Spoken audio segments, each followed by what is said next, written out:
Hello everyone, welcome and welcome back to my YouTube channel. अभी government of India ministry of railways की तरफ से notification आई हुई है। तो यहाँ पे जो आपकी पोस्ट है वो आरआरबी एएलपी के लिए है, लोको पायलट जिसे बोलते हैं रेलवेज में। तो उसके लिए यहाँ पे वैकेंसीज हैं।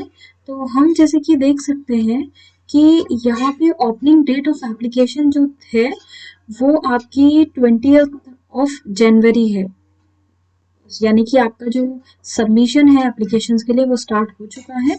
एंड जो क्लोजिंग डेट है वो आपकी 19th ऑफ फरवरी है।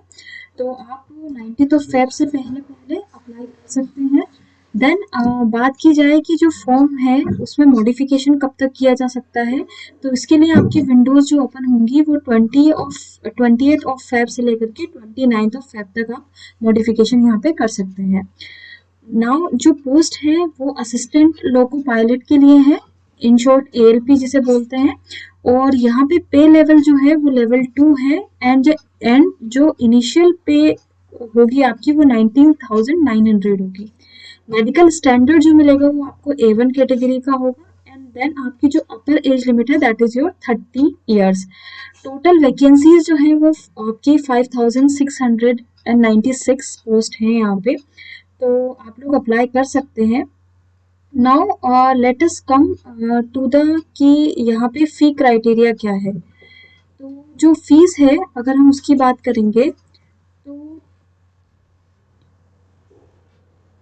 यहाँ पे आपकी फीस जो रखी गई है as you can see in the advertisement कि फॉर ऑल कैंडिडेट्स, जो भी आपके नॉर्मल कैंडिडेट्स हैं किसी कैटेगरी में नहीं आते हैं, उनके लिए टोटल फीस जो है वो 500 रुपीज़ रखी गई है।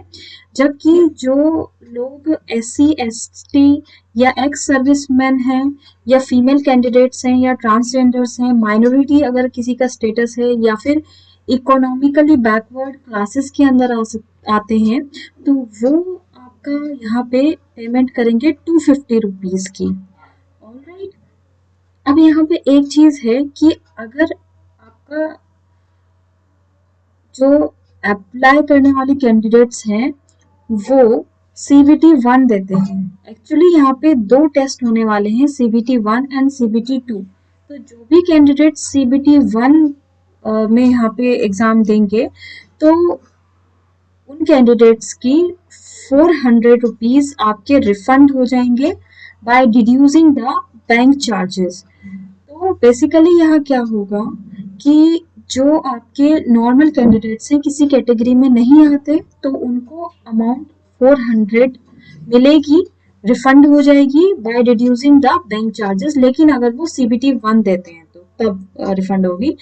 और जो भी आपकी किसी भी कैटेगरी के अंदर आते हैं तो उनकी जो रिफंड अमाउंट होगी वो 250 रुपीज़ होगी, अगेन आपका deducing the bank charges as applicable, जो भी एप्लीकेबल होंगे।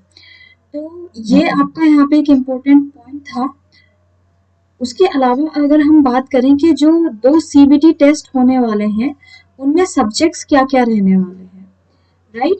तो यहाँ पे जो फर्स्ट स्टेज है जैसे कि मैंने आपको बताया वो है CBT 1। तो CBT 1 जो होगी वो आपका एक स्क्रीनिंग एग्ज़ाम होगा। और आपका फिर CBT 2 जो होगा वो वहाँ पे आपका उसके बेसिस पे शॉर्टलिस्ट किए जाएंगे।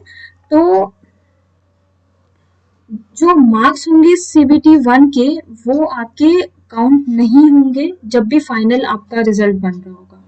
यानी कि किसके मार्क्स काउंट किए जाएंगे या नॉर्मलाइज मार्क्स होंगे वो CBT 2 के होंगे।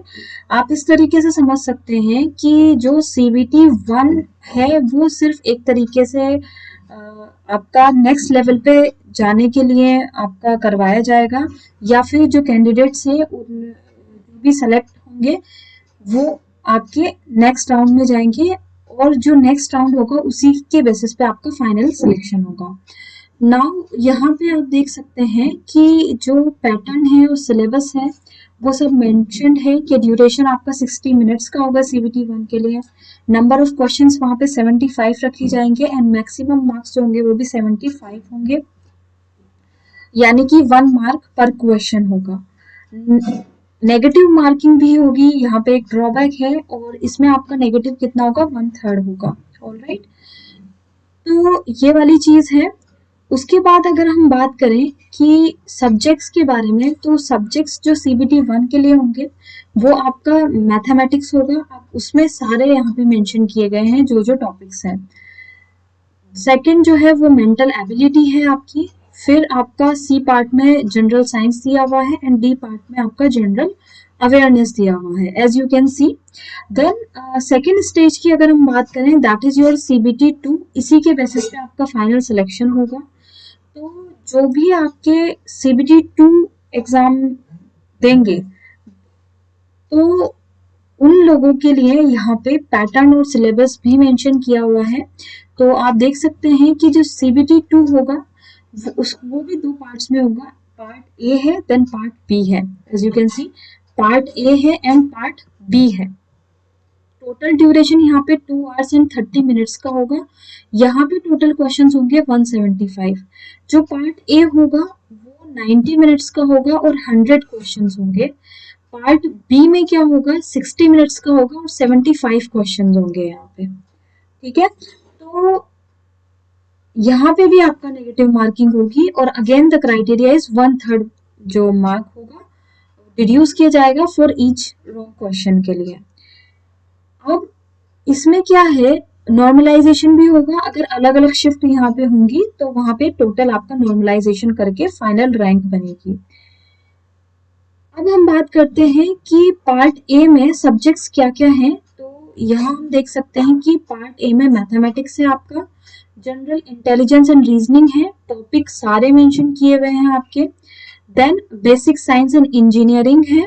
ठीक है, तो और सिलेबस फॉर पार्ट बी में क्या है, नेक्स्ट में अगर हम देखें तो पार्ट बी क्या होगा, जो आपका जिस भी सब्जेक्ट या ब्रांच के करस्पॉन्डिंग आप फॉर्म फिल करेंगे तो वही आपका एग्जाम होगा उसी से रिलेटेड, राइट। तो क्वालिफिकेशन ऑफ कैंडिडेट्स क्या है, पार्ट बी जिसे हम कह रहे हैं क्वालिफाइंग टेस्ट CBT 2 में। तो इसमें आपके कौन कौन से जो कैंडिडेट्स हैं या किस स्ट्रीम के कैंडिडेट्स हैं वो अप्लाई कर सकते हैं। तो यहाँ पे है electrical engineering and combination of various streams of electrical engineering वाले दे सकते हैं। Then electronics engineering and combination of various streams of electronics engineering वाले इसे फिलअप कर सकते हैं। Then mechanical engineering and combination of various streams of mechanical engineering हो गया। देन आपका automobile engineering and combination of various streams of automobile engineering हो गया। तो ये सभी लोग जो भी इन फील्ड से बिलोंग करते हैं वो यहाँ पे अपना फॉर्म फिलअप कर सकते हैं। ठीक है, तो ये रही इस फॉर्म के बारे में थोड़ी सी डिटेल। अब हम देखते हैं कि हम अप्लाई कैसे करेंगे। तो आपको फॉर्म अप्लाई करने के लिए क्या करना है कि RRB की ऑफिशियल वेबसाइट पे जाना है। इसका लिंक मैं डिस्क्रिप्शन बॉक्स में मेंशन कर दूंगी। तो what you have to do कि आप जैसे ही इसकी ऑफिशियल वेबसाइट पे जाएंगे तो कुछ इस तरीके का पेज आपको दिखेगा, एंड देन जैसे ही आप यहाँ पे recruitment of assistant loco pilot पे क्लिक करेंगे, so what you will get, आपको यहाँ पे PDF मिलेगी जो पूरा डिटेल एडवर्टीजमेंट है।